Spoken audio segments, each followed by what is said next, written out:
고등부 예배에 오신 여러분을 예수 그리스도의 이름으로 환영합니다. 모두 자리에서 일어나셔서 묵상 기도하심으로써 8월 23일 고등부 예배를 하나님께 드리겠습니다. 하나님은 영이시니 예배하는 자가 영과 진리로 예배할지니라.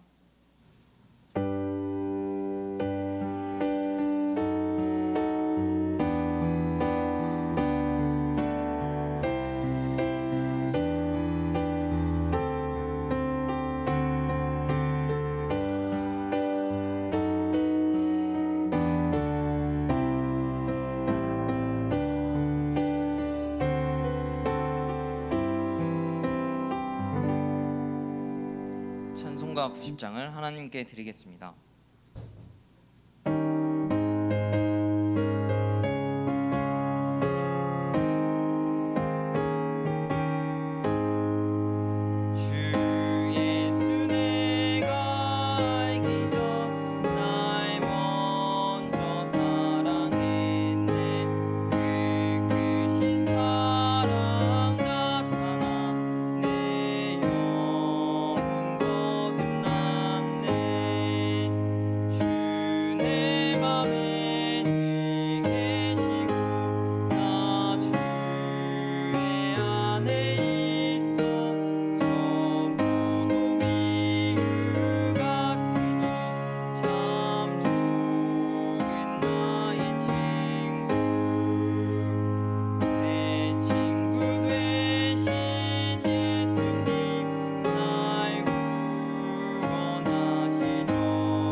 사도신경으로 신앙을 고백하시겠습니다. 전능하사 천지를 만드신 하나님 아버지를 내가 믿사오며 그 외아들 우리 주 예수 그리스도를 믿사오니 이는 성령으로 잉태하사 동정녀 마리아에게 나시고 본디오 빌라도에게 고난을 받으사 십자가에 못 박혀 죽으시고 장사한 지 사흘 만에 죽은 자 가운데서 다시 살아나시며 하늘에 오르사 전능하신 하나님 우편에 앉아 계시다가 저리로서 산자와 죽은 자를 심판하러 오시리라. 성령을 믿사오며 거룩한 공회와 성도가 서로 교통하는 것과 죄를 사하여 주시는 것과 몸이 다시 사는 것과 영원히 사는 것을 믿사옵나이다. 아멘. 모두 자리에 앉아주시기 바랍니다.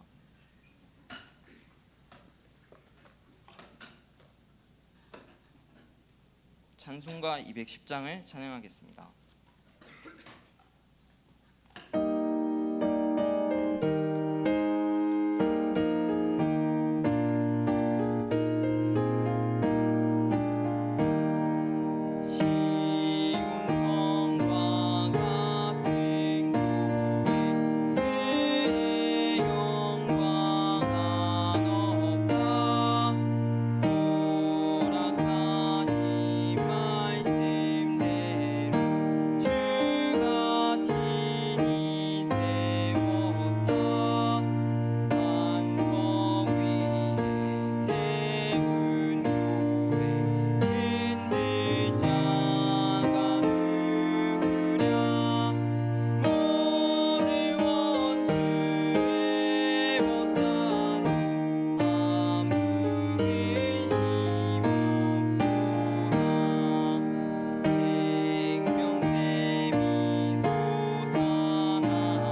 예배를 위해서 남예은 선생님께서 대표로 기도하시겠습니다.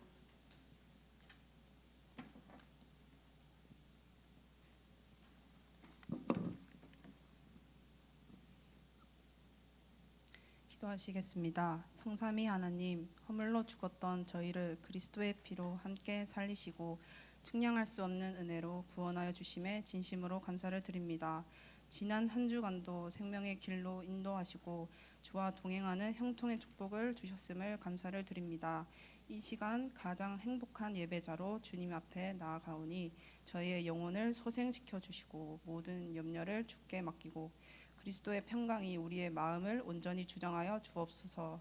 하나님 아버지, 저희 고등부 렘넌트들이 주님의 말씀이 잘 박힌 목처럼 박혀서 하나님의 영광이 그 위에 걸리는 은혜 주시사 우리의 모든 여정을 인도하는 가장 확실한 말씀의 비밀을 붙잡게 하여 주시옵소서. 뜻을 정한 다니엘과 정확한 언약 붙잡은 다윗처럼 살아있는 말씀과 성취될 언약을 굳게 붙잡아 반드시 금토일 시대와 묵상 시대의 주역으로 만들어 주옵소서. 특별히 새 학기를 시작한 학업의 현장에 있습니다. 하나님이 주시는 참된 힘과 지혜로 도전할 수 있는 힘을 더하여 주시옵소서. 오늘 말씀을 증거하시는 강창규 전도사님께 갑절의 영광과 성령의 충만함을 더하여 주시옵시고 말씀을 증거하실 때마다 우리의 심령 속에 마른 뼈들이 살아나는 역사가 임하여 주옵소서. 고등부에 헌신하는 모든 교사들을 위해 손길 위에 동일한 축복 주시옵시고 이제 성가대가 찬양 드릴 때 하늘 문을 여시고 찬양 위에 기름 부어 주시사 예배를 방해하는 모든 악신이 떠나가는 역사가 임하게 하여 주옵소서. 오직 하나님께서 홀로 영광 받으시는 예배가 되길 기도드리며 이 모든 말씀 예수 그리스도 이름으로 기도드렸습니다. 아멘.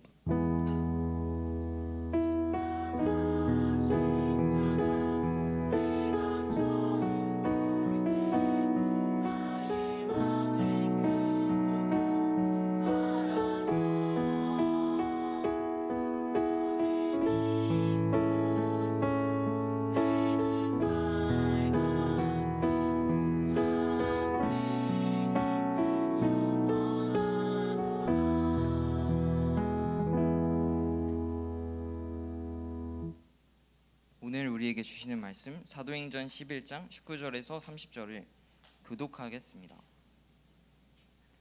그때에 스데반의 일로 일어난 환난으로 말미암아 흩어진 자들이 베니게와 구브로와 안디옥까지 이르러 유대인에게만 말씀을 전하는데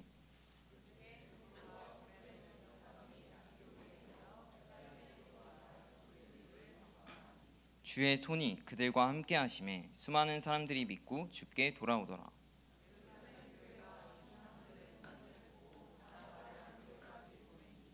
그가 이르러 하나님의 은혜를 보고 기뻐하여 모든 사람에게 굳건한 마음으로 주와 함께 머물러 있으라 권하니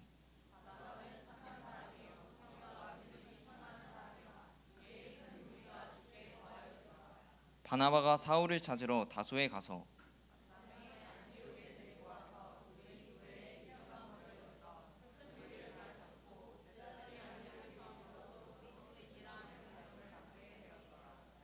그때의 선지자들이 예루살렘에서 안디옥에 이르니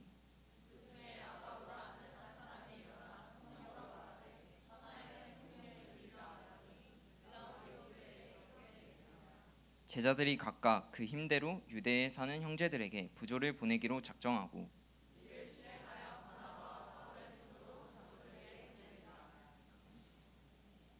찬양대가 찬양으로 하나님께 영광 돌린 이후에 안디옥 시대라는 제목으로 강창규 전도사님께서 말씀 증거해 주시겠습니다.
오늘 예배 자리에 오신 모든 분들을 진심으로 축복하고 환영합니다.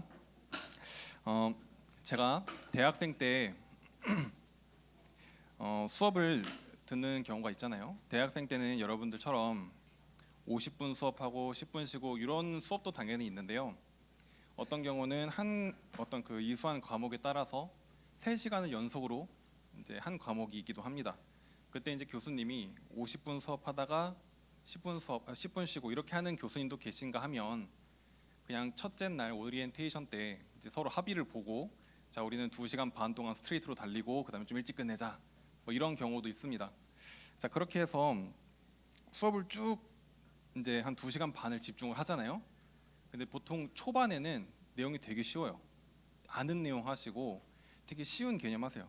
이제 그때 이제 방심하면 어떻게 되냐? 그때 잠깐 눈 감았다 뜨거나 그때 잠깐 이제 그때 희한하게 뉴스도 재밌어. 이렇게 뉴스 잠깐 보고 그러면 어떻게 되냐? 딱 뜨면은 그 20분 만에 칠판이 가득 차 있어요. 자 그런 경우가 자주 생깁니다. 2시간 반 만에 찾는 것도 아니고 한 2-30분 만에 그냥 칠판이 가득 차버려서요. 어떻게 그 처음에 한 10분 설명했었을 땐 저렇게 간단한 내용이 저런 내용까지 갔지? 뭐 이런 의구심이 들기도 합니다. 자 그렇게 되면은 이제 나머지 한 2시간 동안은요 어떤 내용인지 모르고 일단 받아 적는 거예요. 일단 이제 또 대학생 되면은 이제 고도로 발달한 수학과 과학은 약간 미술처럼 바뀝니다.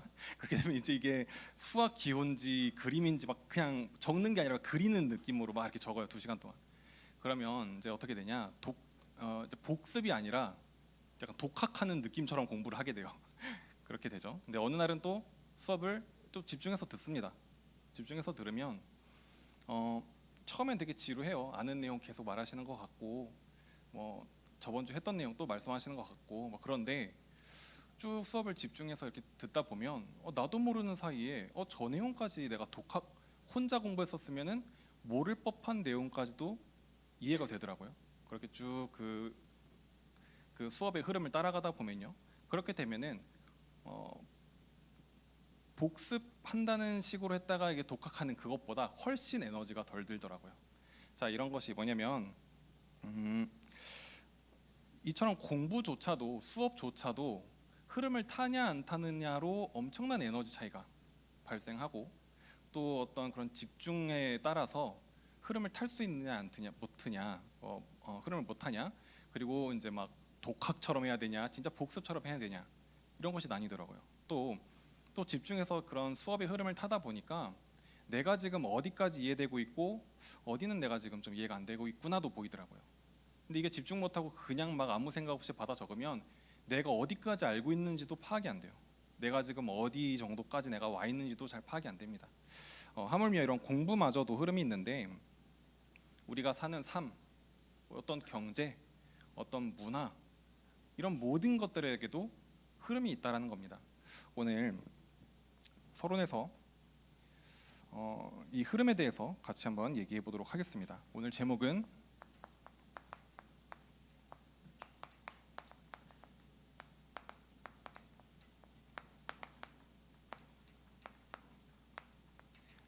안디옥 시대고요. 여러 가지 흐름이 있지만 우리가 오늘 꼭 반드시 확인해야 될 흐름이 있다는 것입니다.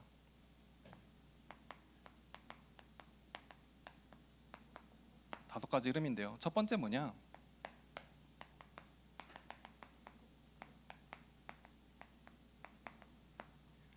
말씀의 흐름입니다. 하나님의 말씀 무엇이길래 그리고 그 말씀은 어떻게 성취되고 있는지 그것이 나에게 어떻게 성취되고 있는지에 대한 질문과 확인이 필요한 것입니다. 저에게는 이 말씀의 흐름을 계속 묵상하면서 어떤 말씀이 좀 와닿았냐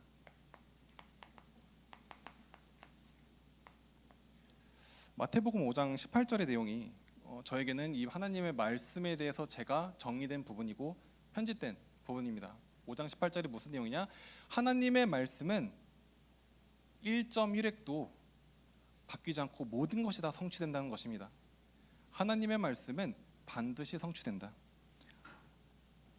그 반드시 성취되는 그 말씀이 지금 나에게 어떻게 역사하느냐? 살아있고 활력이 있는 말씀으로 나의 모든 생각과 마음과 관절과 골수를 바꾸는, 변화시키는 치유의 말씀이다라는 것입니다. 이 말씀의 흐름을 타야겠죠. 두 번째는 기도의 흐름입니다. 저는 이 기도에 대해서는요, 예수님께서 기도에 대해서 정확하게 말씀하신 부분이 있어요. 마태복음 6장 특히 33절에 뭐라고 되어 있죠? 너희는 먼저, 우선순위를 완전히 바꾸는 기도가 시작되는 것입니다. 너희는 먼저 그의 나라와 의를 구하라. 그리고 저에게 있어서 이 기도의 흐름 속에서 기도한 것은 받은 줄로 믿어라. 저에게 있어서의 기도에 정의된 부분입니다. 기도가 정말 어떻게 응답되고 있는가? 지금 나는 어떤 기도를 하고 있는가? 그 기도가 응답된다면 무엇이 진짜 응답인가? 이런 것들을 질문하는 가운데 기도의 흐름을 타보는 것입니다. 세 번째는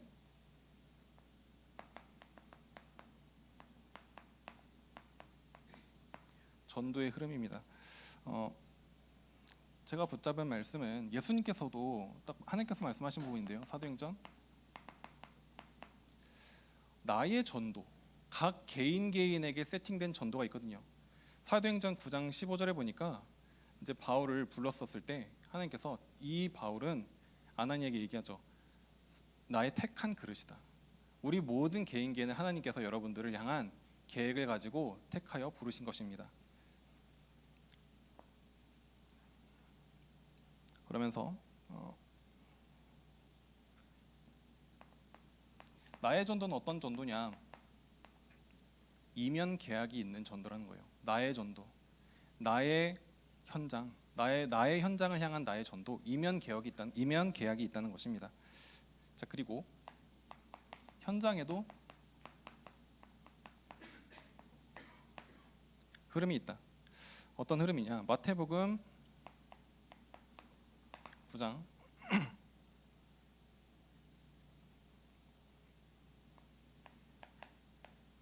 36절 37절에 어떤 내용이냐요? 예수님께서 현장을 바라봤었을 때 이런 마음과 이런 생각을 가지고 현장을 바라봤다는 거예요. 목자 없는 양과 같다. 그러면서 37절에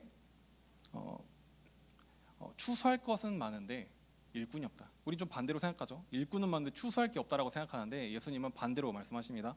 추수할 것은 잔뜩 있는데 그 추수할 일꾼이 없다라고 말씀하십니다.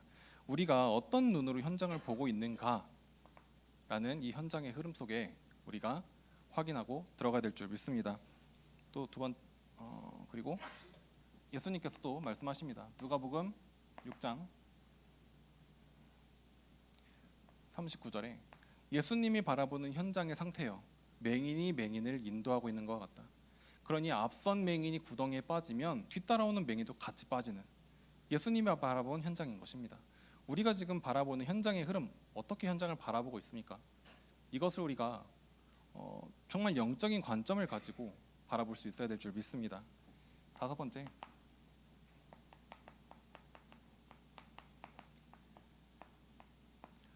선교의 흐름이 있다는 것입니다. 저는 여러분들이 선교에 대해서 어떻게 말씀을 붙잡는지, 저는요, 저에게 있어서 선교는 이렇게 붙잡아졌습니다. 창세기 6장이 어떤 내용이죠? 네피림에 관한 내용이잖아요. 전 세계가 지금 네피림에 빠져 있다. 근데 방주를 만들어라. 근데 그 여기서 14절에 저는 이 부분이 되게 중요하게 와닿는데요.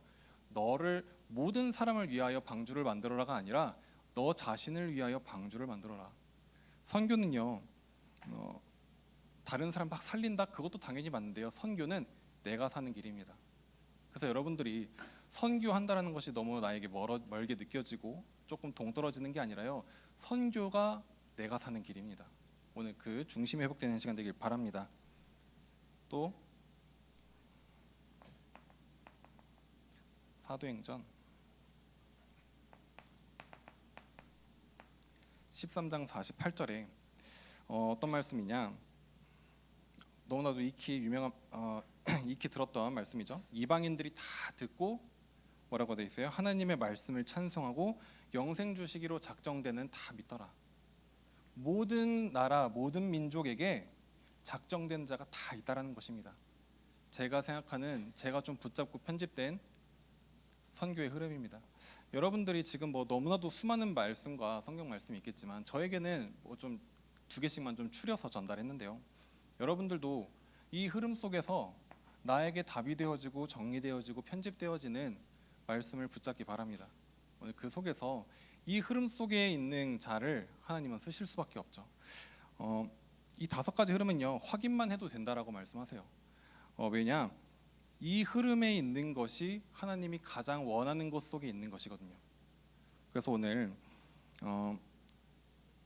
지금은요, 이 흐름을 회복하는 시작점입니다. 오늘은 오늘 말씀을 통해서 오늘 이 5가지 흐름이 회복되는 시작이 되길 바랍니다. 그리고 세계복음화를 위해서 일어나는 모든 과정들은, 모든 그런 일들은 전부 과정이 될 것입니다. 자, 그리고 여러분들을 통해서 시대를 바꾸는 재창조의 역사가 일어나는 끝을 향해 가게 될 것입니다. 오늘 이 증인으로 서는 시간 되기를 예수 그리스도 이름으로 축복합니다. 본론인데요. 하나님은 이 초대교회에서 안디옥 교회로 좀 중심을 좀 바꾸셨어요. 그 이유가 뭐냐면요. 초대교회는 그때 심각한 문제가 있었다라고 돼 있죠. 사도행전 11장 1절에서 18절까지 내용인데요. 무엇이 심각한 문제죠? 여러 가지가 있겠죠. 지금 막 심각한 문제라고 하면 여러분들 떠올리는 여러 가지 문제가 있겠지만 근본 문제가 사실은 가장 심각한 문제입니다. 하나님 떠난 상태, 그것이 가장 심각한 거예요. 이 눈이 여러분들에게 떠지길 바랍니다. 그 속에서 답은 뭐예요? 창세기 3장이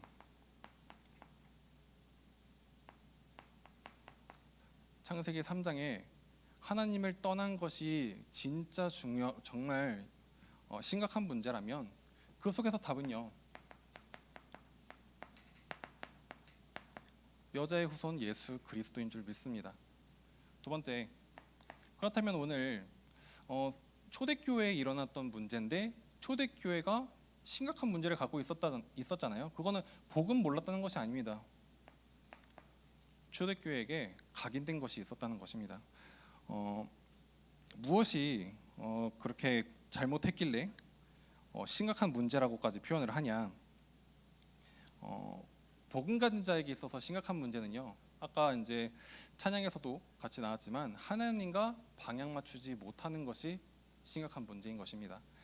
분명히 사도행전 1장 8절에 너희는 예루살렘, 온 유대, 사마리아, 땅끝이라는 미션을 주셨습니다.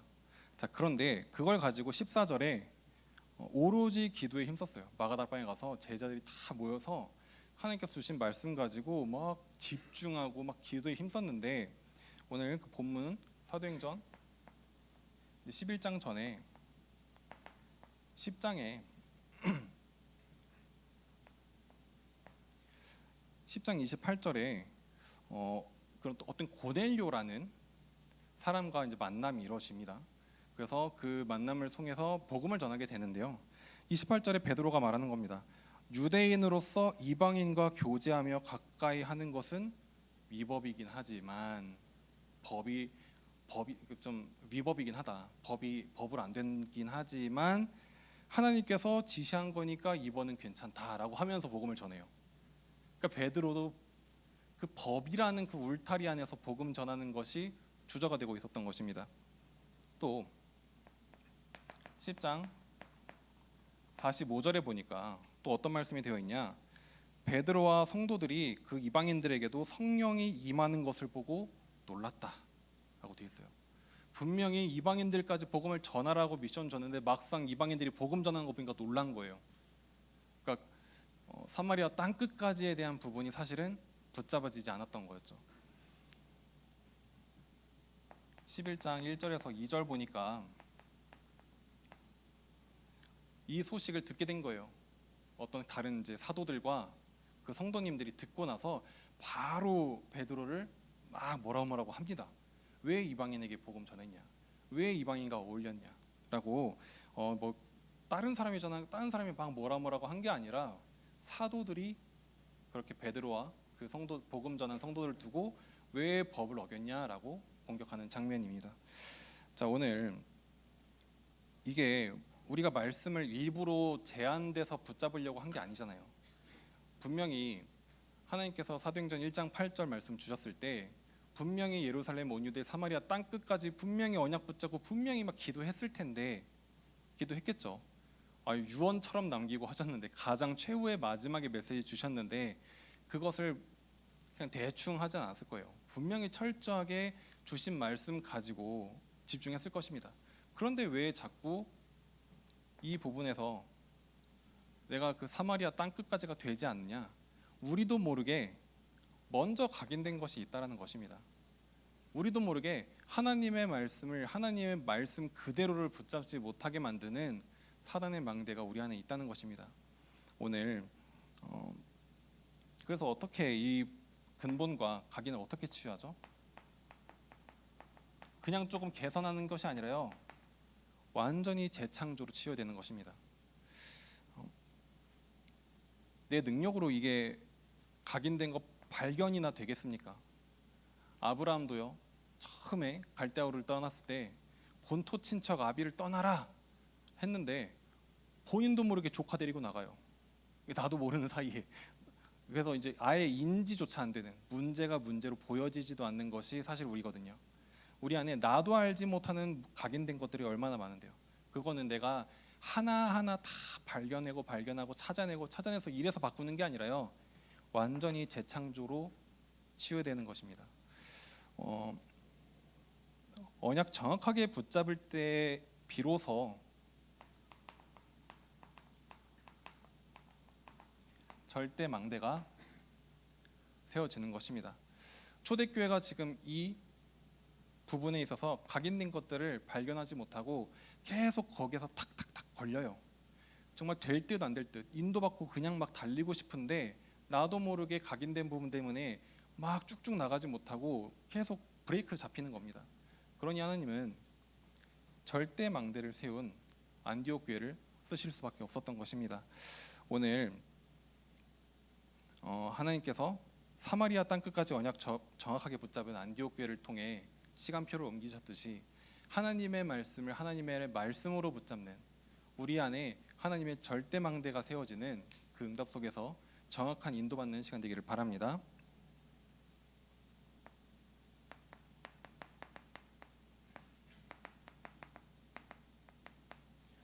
두 번째, 안디옥 출현입니다. 오늘 본문이죠. 여기서 이제 흩어진 자들이 나오죠. 사도행전 11장 19절인데요. 흩어진 자가 뭡니까? 렘넌트죠. 정확하게 말하면 렘넌트입니다. 여러분은 렘넌트입니다. 그리고 여러분이 시작입니다. 지금 뭐 몇 대째 믿는 집안일 수도 있고요. 혹은 저가 이제 신앙생활의 시작점입니다라고 말할 수도 있어요. 하지만 여러분들이 그거는 이제 교회나 어떤 가정에서나 그 말이 맞지만 실제로 여러분들 현장을 딱 가잖아요. 그러면 그 현장은요, 복음을 받을 수 있는 시작이 된 것입니다. 여러분 한 사람이 그 현장에 갔었을 때 그 현장은 복음화의 시작이 되는 것입니다. 그러니까요, 앞으로 여러분들은요, 미래에 여러 가지 경로나 상황이나 루트를 통해서 다양한 이유로, 다양한 현장으로, 다양한 나라로, 다양한 분야로 흩어지게 될 것입니다. 그때 흩어지게 될 때 여러분의 정체성 놓치지 않길 바랍니다. 여러분은 그 속에서 그냥 내가 일하러 그냥 어쩌다 보니 상황 따라 이동한 그게 아니라요, 여러분들은 복음을 위해 흩어진 자, 렘넌트인 줄 믿습니다. 두 번째,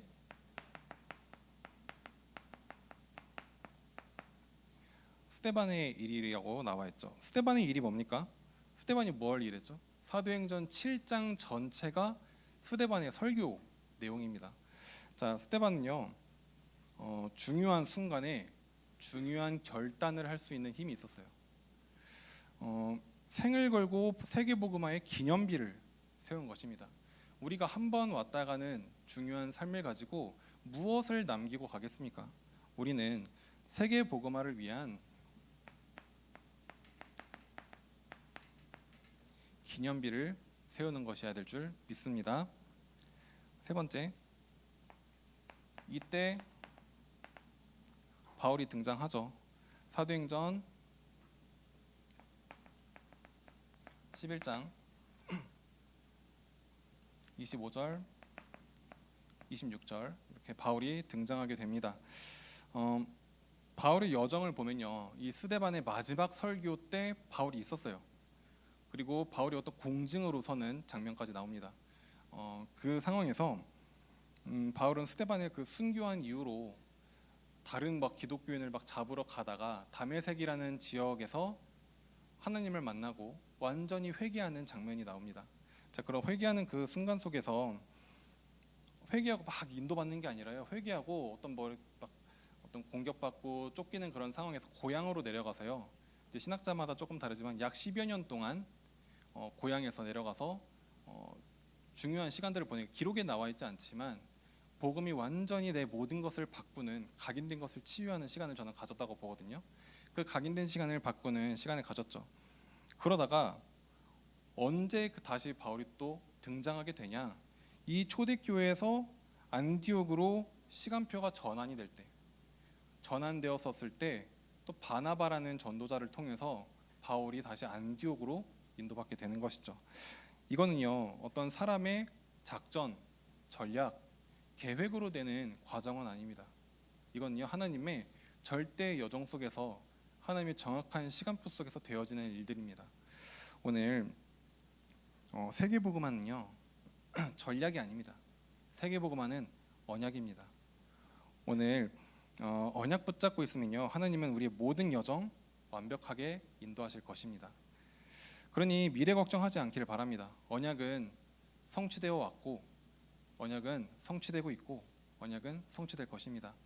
오늘 여러분들이 이 성취의 증인으로 서는 시간 되기를 바랍니다. 하나님은 이 모든 과정을, 절대 여정을 가게 하신다. 세 번째, 새로운 시작.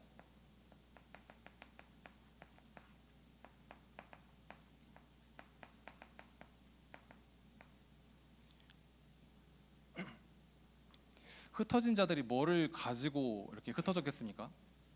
뭐를 들고 갔겠습니까? 아니면 누가 뭐 함께 팀을 이뤄서 나가겠습니까? 흩어진 자들은요,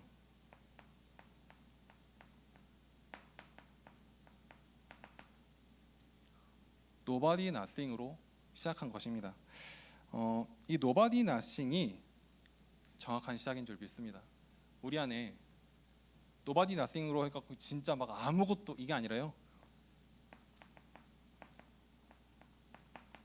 오직 복음으로 시작하는 것이 진짜 시작인 줄 믿습니다. 두 번째,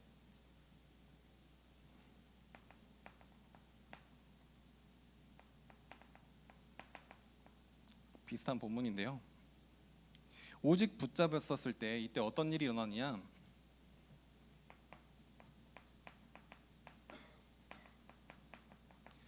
바울과 바나바가 만나지는 24 전도팀이 만들어지게 된 것입니다. 세 번째, 새로운 시작인 것입니다. Nobody Nothing으로 시작했었을 때 오직 복음 붙잡고 시작하는 것이야말로 진짜 시작이다. 그리고 진짜 시작했었을 때 24 전도팀은 만들어지게 돼 있어요. 그리고 사도행전 13장 1절에서 4절 보니까 어떤 팀이 또 만들어지죠? 24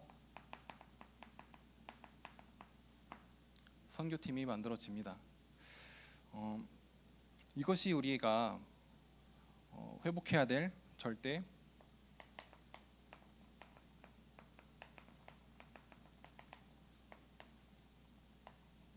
이정표인 줄 믿습니다. 우리가 막 팀을 만들어서 뭔가 하려고 하는 게 아니라요. 오직 복음 붙잡고 시작하니까 팀이 만들어지는 것입니다. 우리가 뭔가 막 함께 하자 이럴 필요 없어요. 오직 복음으로 들어가면요. 오직 복음하는 사람들끼리 만나지게 될 것입니다.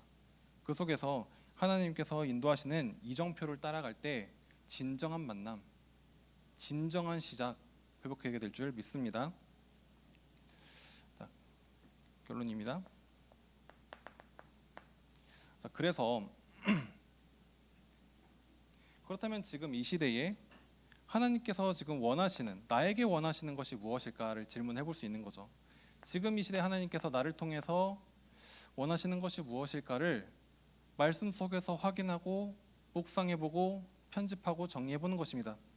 저는 지금 이 시대의 세계복음화는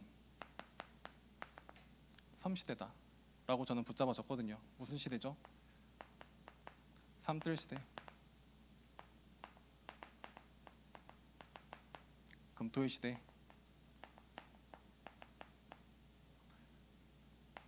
묵상 시대. 여러분들은 어떻게 붙잡아지고 있습니까? 저 세 가지 시대가 정말로 필요하다고 생각하십니까? 진짜로 해야겠다라고 혹시 붙잡아지십니까? 꼭 내가 해야 합니까? 이런 질문을 한번 해보시기 바랍니다. 이 질문 가지고 깊이 묵상하면서 말씀에서 좀 답을 찾아내 보시기 바랍니다. 누군가의 말로 어떤 의견으로 어떤 회의로 붙잡아지는 언약이 아니라요. 말씀에서 찾아지는 언약. 그거 아니면요. 사람의 말로 여러 가지 다른 것들로 붙잡아지는 언약은요. 그것보다 강한 주장, 그것보다 더 합리적인 말, 그것보다 더 맞다고 생각하는 의견이 들어오면요. 바뀌거든요. 하나님의 말씀을 가지고 언약으로 붙잡아야 흔들리지 않는 것입니다.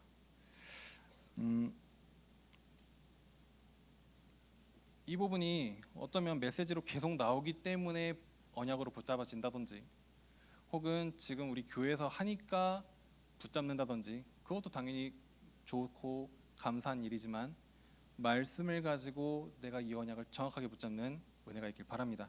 두 번째, 이 3시대를 위해서 저에게 있어서 세계복음화는 지금 이 시간표에 지금 이 시대는 3시대라고 생각하는데요. 그걸 위해서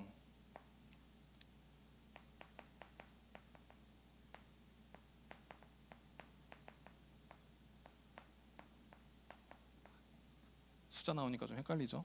자, 그것을 위해서 혹은 내가 무엇을 위해서 3집중을 해야 되며 세 가지를 세팅해야 되며 왜 응답 받아야 되겠습니까? 내가 뭐 때문에 하나님께서 주시는 힘을 얻어야 되죠? 그냥 힘들어서 힘 필요합니다 이런 거 말고 내가 뭐 때문에 하나님께서 주신 힘이어야만 내가 가능합니까? 내가 무엇 때문이어야만 내가 답으로 복음으로 답을 완전히 내야 되는 것입니까? 혹은 무엇 때문에 내가 영적 플랫폼 파수망대 안테나를 왜 세워야 되며 내가 왜 문제, 위기, 갈등 속으로 왜 들어가야 되냐? 무엇 때문에? 말씀에서 찾아보시기 바랍니다. 세 번째, 나는 지금 요즘 계속 나오고 있는 메시지죠. 매일, 매시, 매사. 나는 지금 이거를 어떻게 뭐를 하고 있으며 내가 왜 매일, 매시, 매사를 해야 됩니까? 왜 해야 됩니까? 이런 질문을 가지고 말씀 속에서 답을 찾기 바랍니다.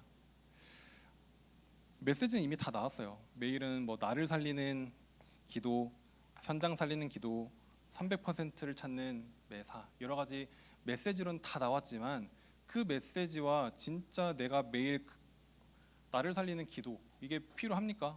당연히 필요하다고 당연히 이게 좋은 말이고 나를 살린다라는 말이 부정적인 말 아니고 되게 긍정적인 말이니까 뭔가 막 아멘 하겠지만 진짜 내가 매일 살아나는 힘이 내가 진짜 필요합니까? 이걸 한번 질문해 보는 거예요. 바울처럼 10년 잠적하라는 얘기 아니니까 일주일에 한 번이라도 혹은 한 순간이라도 혹은 한 부분이라도 한번 깊게 한번 질문해 보시고 그 질문만 어떻게 하나님께 질문해 보시고 하나님께 퀘어스 천을 날려보세요. 하나님은 응답하시는 하나님이시기 때문에 여러분들에게 마침표를 자꾸 주실 것입니다. 그럼 여러분들이 그거 가지고 나에게 느낌표 된 거를 포럼하는 거죠. 그래서 여러분들이 정말 하나님 앞에 정말 말씀 가지고 질문해 보시고, 내가 지금 이 시대의 나, 지금 이 시간표의 나, 하나님은 나를 통해 무엇을 하길 원하시는가, 그리고 지금 나오고 있는 이 흐름 속에서 나는 지금 어떻게 인도받아야 되는가, 지금 내가 어떻게 인도받을까, 이런 것들을 질문해보는 시간 되기를 바랍니다. 말씀을 읽습니다. 정확한 언약을 붙잡는 것이 시작입니다. 오늘 안디옥 시대를 말씀하셨죠. 안디옥 시대, 안디옥은요 언약을 정확하게 붙잡는 것 때문에 전무만 응답받았고요, 정확한 시작됐고요, 하나님의 모든 중심이 바뀌는 축복으로 받았습니다. 오늘 정확한 언약 붙잡는 것이 여러분들에게 있어서 정확한 시작이 될 줄 믿습니다. 자, 그 속에서 저는요 임마누엘 서울교회 우리 고등부 통해서요 어떤 지금 영적인 이런 패러다임이 완전히 저는 바뀔 거라고 저는 확신하거든요. 여러분 한 개인 개인을 향한 하나님의 절대 계획이 분명히 숨겨져 있고, 그 절대 계획 속에서 지금 흘러가고 있는 이 시대에 네피림 시대의 모든 문화를 바꾸고 영적인 주도권을 가지고 시대를 뒤바꾸는 그 응답이 여러분을 통해 일어나게 될 줄 믿습니다. 오늘 모든 예배의 모든 순서 속에서 성령 인도받는 시간 되기를 예수 그리스도 이름으로 축복합니다. 기도하겠습니다. 하나님 감사합니다. 안디옥 시대를 통해 우리가 정말 붙잡고 회복해야 될 흐름을 알게 하시고, 그 흐름 회복하는 것 속에서 정말 초대교회에서 안디옥 교회로 움직였던 그 정확한 언약을 새로 붙잡는 시간 되게 하여 주옵소서. 우리 모든 렘넌트 통해서 모든 현장의 흐름이 뒤바뀌고 네피림이 치유되고 완전히 하나님의 나라가 임하는 시간 되게 하여 주옵소서. 예수 그리스도 이름으로 기도합니다. 아멘.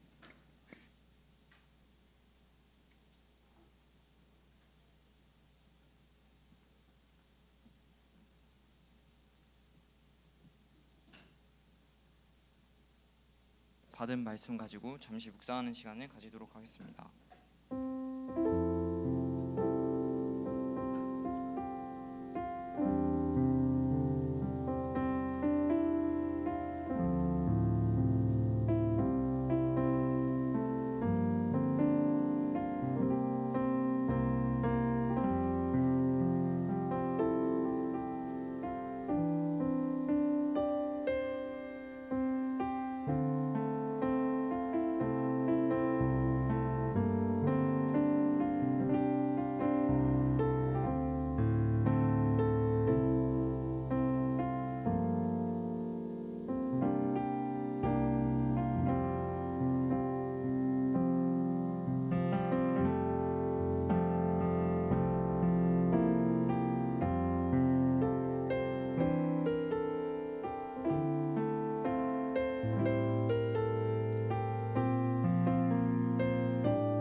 찬송가 545장을 부르시면서 준비하신 예물을 하나님께 드리겠습니다.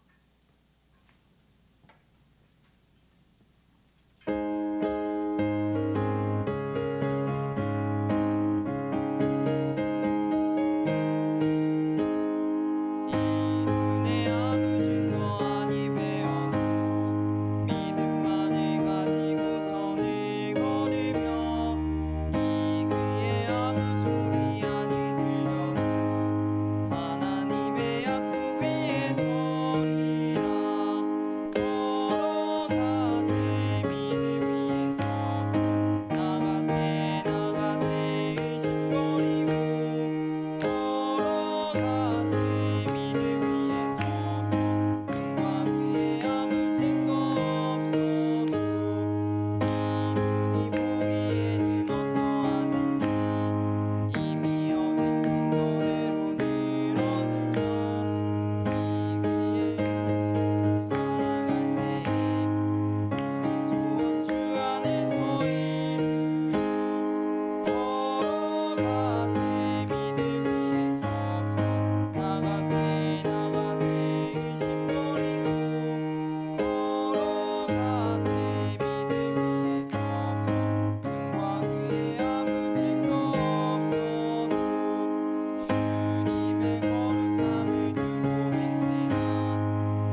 광고를 말씀드리겠습니다. 오늘 1시 30분 4층 서밋홀에서 고3 입시생 2기고가 있습니다. 참여하시는 선생님과 랩런트 분들은 1시 15분까지 서밋홀로 입장 부탁드립니다. 다음 주 토요 핵심 예배 이후 1층 비전홀 이 자리에서 강사 이현희 장로님께서 랩런트 데이 특강을 하십니다. 오늘 주일 예배 오늘 고등부 예배 이후 공동의회 투표가 있습니다. 교회 출석 1년 이상 된 만 18세 이상의 세례 교인이 참여할 수 있습니다. 청소년 신학원 등록 안내입니다. 등록 기간은 9월 5일 금요일까지이며 개강은 그 다음 날인 9월 6일 토요일에 개강합니다. 수업 기간은 9월 6일에서 11월 29일 12주간 진행되고 등록 헌금은 15만 원입니다. 다 같이 일어나셔서 랩넌트여 일어나라 찬양을 부르신 후에 김창현 목사님께서 드린 예물을 위해서 기도해 주시고 축도해 주심으로 예배를 마치겠습니다.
지금도 말씀을 성취하시고 우리의 기도에 응답하시며 성령으로 우리와 함께 하시는 하나님 감사를 드립니다. 오늘 말씀대로 5가지 흐름을 누리는 응답의 주역이 될 수 있도록 우리 고등부 랩런트를 축복하여 주시옵소서. 오늘 마음 담고 세계복음화를 위해 언약 붙잡고 예물 드린 손길 위에 하늘 보호자에서부터 주시는 축복과 능력과 응답으로 더해 주시며 오늘 드려진 이 예물이 쓰이는 곳마다 랩넌트 경제, 빛의 경제, 237 경제 살리는 응답의 예물이 될 수 있도록 역사하여 주시옵소서. 우리의 이번 주 한 주간의 모든 걸음이 망대의 축복을 누리는 걸음 될 수 있도록 인도하여 주시옵소서.